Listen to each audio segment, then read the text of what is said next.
The secret truth. When he woke up, his body was tied up onto a tree with strong ropes. In front of him were small creatures dressed in feathers, Vamiths. With them were dark figures that he recognized to be the Nugas. Who are you and why are you in Zarepleter? Where did you get these? Yada, a Vamith asked while holding the cane that Cadio's grandfather gave to him and the precious stones that Marcello provided. Leonardo was still feeling dizzy with the liquid that flowed into his body, and Yada was speaking the language of the Sumiks. He understood them but elected to speak in the language of the Mals. HCI Nib. Leonardo, Mav Netus, HCI, Edra, Mav Mals, Nebahar, HCI, Nibria, Jalafaz, Nemaked, Sad Redfs, Tuth Kusrev, Simuz Nedat, DNU, HCI Nib, Uzria, Nemaked, Id, Neraik Nexeg, Krud Ninim, Nenemanana, Ratav, DNU Ninid Nuurf. I am Leonardo from the south. I was raised by the Mals. I came here by accident. The Redfs tried to kill me and I came to here. Those were gifts by my adopted father and a friend. The Vamiths and the Nugas were all stunned, for they did not expect their captive to speak fluently the language of their former friends. Yada, this time, spoke the Mal's language. Iwu Nedruis Nekum, Nedsnu Nebald, Sadist Nis, Fsini Wide Neredna, Red Mals Rael and Nenabrats Rev Dnu Renik November Nenhi Tutbelag, Is Negel Snu Na. How will you make us believe that you are not like the others? The Mals were all dead and none of them lived. You are lying to us. HCI Nib, Thsin, HCI Elhazar, Nenhiide, Tirha. I am not. I am telling you the truth. Leonardo's weary eyes were all but sincere, and Yada was just looking at him. The dart contained a liquid that the Vamiths used to make one half asleep and letting the subconscious thoughts of anyone to reveal itself. Warriors used it to interrogate enemies, and anyone with such liquid in his body did not lie to any questions asked. They believed with what Leonardo told but wondered where the Mals could be and why was Leonardo with them. Yada ordered the Vamiths to untie Leonardo. The ropes made his wound in the arm bleed once more, and as he was freed, his knees could not carry his weight and he fell on the ground as he laid flat on his back. The lights passing onto the trees were all the things he remembered as he was lifted by the Vamiths and put him on a carriage. He was traveling with them inside Nosnev and he fell asleep once more. The liquid flowing into his veins made him relax and he dreamt he was with Lizzie. Hey, here I brought you some fruits. How are you doing? Leonardo looked at Lizzie. He smiled at her. He watched her angelic face as Lizzie moved closer to him. He could smell her fragrance and her face was radiating. He was about to kiss her when he was suddenly awakened as he saw dark red pairs of eyes watching over him. Their ash-like odors filled his nose. The Nugas. Kalamansi, Mitsweti Suga. Where am I? Istnis mi swaritugnetra. You are in the house of good kinds. One of the Nugas replied as Leonardo looked around and saw Yada and the Vamiths. One was wearing colorful feathered clothes, Zif, their chief. Welcome to the Vamith land, and we are sorry to have done this to you. We wanted to ensure that you are not an enemy like the others we found at Zarepleter. I am Zif, the chief of the Vamiths, and we believe that you were speaking the truth. Leonardo was in a large room. His wound was covered by a dry cloth wrapped around his arm. He lifted himself up and sat down from his wooden flat bed, and thought about his bag. Where are my things? Zif motioned to Yada and Yada handed him his bag. He looked inside and found his book damaged by the waters of the river as he saw a few clothes and his purse with stones. The baton was missing. He looked at Yada, who was expecting his stare. You must be looking for this. Zif was holding the baton as he turned his eyes towards him. He nodded. This baton was a gift of my grandfather to his friend from Zarepleter, and we wonder how you got this, why you know the language of the Mals, and where are they? Leonardo looked at Zif as he reached his hand towards Zif, taking back the baton from Zif. I cannot tell you, I am sorry, not until I know the reason why you want to know where the Mals are. Left double quotation mark.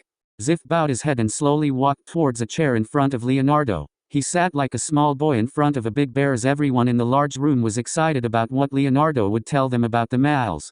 During the annihilation of the Mals in Zarepleter, Sugnif just stood while watching the Redfs with Sumik features beheaded each Mal and carried their heads to the Redfs as if those were trophies. He couldn't understand why the Redfs were so barbaric at them, and he never knew the reason until he died from a self-inflicted wound. He fully detached relations and closed Nosnev to King Sekrim after the Redfs killed the Nugas for their stones at Hapa. He took care of the surviving Nugas and they searched together for the Mals and other Nugas who survived and found nothing at Zarepleter but pirate bikes, vile Redfs and Garadians who were hunting for the Mals as well. They fought them and chased them out of Zarepleter and left the carnage as it was to lure other hunters to come so they could avenge the death of their friends. Since the hunters never set foot at Zarepleter, for many of them suffered tragic deaths at the hands of the Vamiths, who discovered the most fatal poison Ali in killing the hunters with their darts. Some of the bodies were eaten by wolves as they left it there, and it became the reason why other hunters thought that the males came back but in spirits as beasts. Seeing the mutilated bodies and still frightened remains of the hunters that scattered at Zarepleter,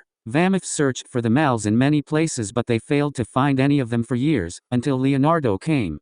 The males were our friends and we are sorry for what had happened to them. We do not want the males for anything, and I know that you were probably thinking that we will kill them like the Redfs for their eyes. Yes, their eyes were expensive commodities that made the Redfs rich and powerful. The same eyes that attracted many to hunt them as well. Redfs, Bixes, Garadians, pirates. Everyone was crazy to have a piece of it. After the carnage at Zarepleter, my late grandfather Sugnif prohibited any Vamiths to be part of the hunt for the males, but instead protected them by killing any hunter that stepped on Zarepleter. He wanted to earn back the trust of the males, for that's the only way he thought that he could do for them to pay his regrets. But none of them ever came back. He accepted and made himself believe that the males do not trust the Vamiths anymore. My grandfather could not take what happened and blamed himself for their demise. It consumed until he took away his own life and entrusted my father the responsibility to seek for their forgiveness, the same responsibility that was handed to me when my father died from an illness.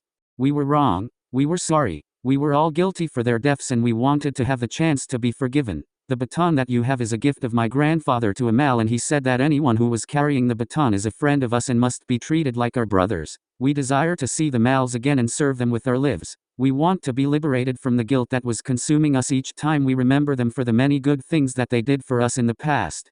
Leonardo was just staring at Zif, whose face was saddening, and it melted him. You said that the Redfs killed them, not the Sumiks. Zif raised his head. Yes, they were Sumiks, but not like you. They were not from Megathansha but from the Redf land. The words of Zif made Leonardo think. Not like you. He is a Sumik from Megathansha, he thought. All the while he was thinking that he was a Redf. His father and the others never told him he was a Sumik but a Redf.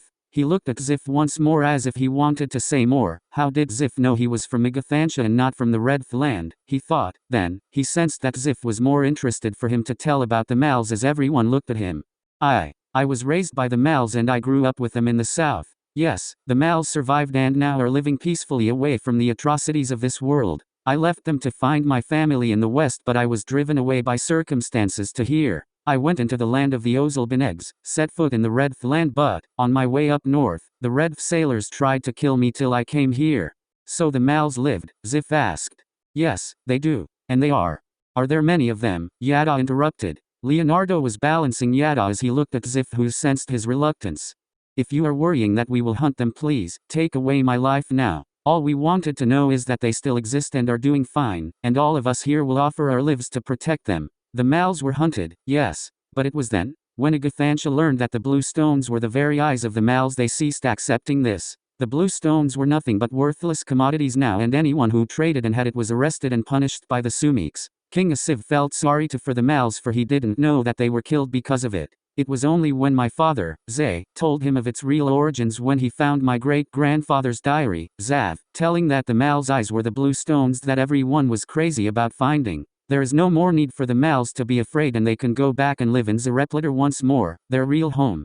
Leonardo was stunned at all the information he just heard. Inside Leonardo's mind, the males could have killed him to avenge their dead ones, for they believed up to this very day that the Sumiks were the ones who killed their ancestors. Instead, they elected, however, to keep him in harm's way. His love for the males ballooned, and suddenly, he wanted to be with them and tell them the news. His thoughts were disturbed when Lakhiji, Anuga, spoke. You can trust them? Leonardo looked at the Nuga. He remembered Tutudita and his story about them. He spoke to Zif. Yes, there are many males in the place that I grew up. It is in the far south. We lived together with the Mal Servius who protected us for years. Zif was taken aback hearing about the Mal Servius, eyes widened while the others in the room began to murmur as if the word Mal Servius scared them all. The Mal Servius from Tuz? Zif asked, and Leonardo casually nodded. No, Zif remarked. Leonardo was wondering, seeing the faces of Zif and the others changed in an uneasy state. Why? What's wrong? Leonardo, we must get to them fast. If they are at the hands of the Mal Servius, they are in great danger. In danger from what? Leonardo disbelievingly asked. Extinction. An unfamiliar northern language echoed from afar. Leonardo looked into the direction of the voice, and from the door was a big figure together with 3 others of its kind. They were all clad in a soldier's armor, and for the very first time, he saw a kind that resembled his exact feature. He was stunned. "My name is Yugada. I am the head army of Igathansha. We have been searching for you for years until Zif informed us about you. When our king learned you are here, they sent me personally to bring you back home to Igathansha." Leonardo was not dreaming, but he felt like one. "Who am I? Why are the Sumiks looking for me?" he thought. "You are Leonardo, right? How did you know?"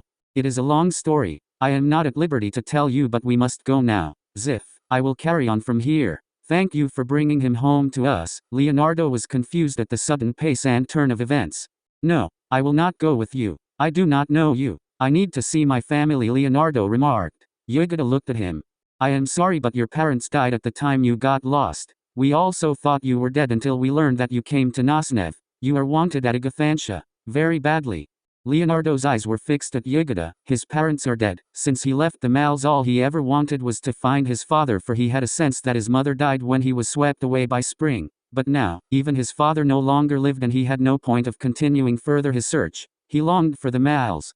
"If what you said is true, all the more reason that I should not come with you. Please go and leave me here. I would rather be with the Mals, and you will do me a great favor if you will instead bring me back to the south." "Leonardo, you must come with Yugada. You will understand once you get to Igathansha," Zif remarked. Leonardo gave a perplexed look at Zif. Yugada spoke once more. "Igathansha is waiting for you. Please, allow me to do my duty for Igathansha. My mission is to get you home, safely. Please, my king." Leonardo was even more stunned and was speechless hearing Yugada's words.